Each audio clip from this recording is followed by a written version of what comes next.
Hello mga kabanwa, pinapakita ko po sa inyo yung puno po ng santol namin.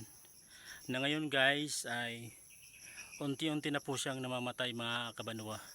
Tingnan nyo po yung sanga niya na nasa itaas oh. Yan guys, patay na oh.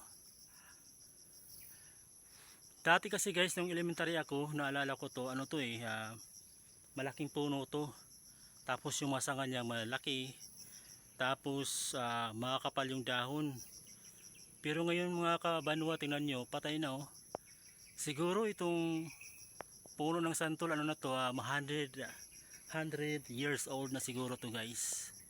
Kasi namatay na yung sanga oh. Paunti-unti na po siyang namamatay. Ngayon ko lang na realize na hindi lang pala tao yung tumatanda no. Pati pala mga halaman tumatanda rin. Kaya tingnan nyo, wala na guys, tuluyan na talaga siyang namatay oh. Yung natira na lang po ay itong nasa ibaba ng mga sanga niya oh. Yan, santol yan guys oh. Santol yan.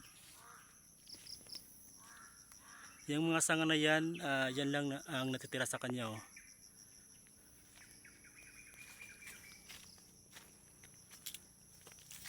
Grabe yung santol namin, kunti-unti na siyang guys namamatay no.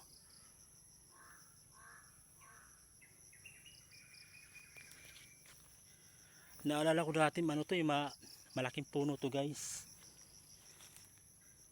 Ngayon talaga wala na. Paglipas ng mga ilang taon siguro itong mga sanga na nasa ibaba susunod na rin to guys, mamatay. Kasi siguro tong puno na to ano talaga to 100 years old na to, kaya tumanda na. Ayan oh. Namatay na yung mga sanga. Sayang. Puno po to ng santol. So yun lang mga kabanwa, maraming salamat po sa panonood nyo.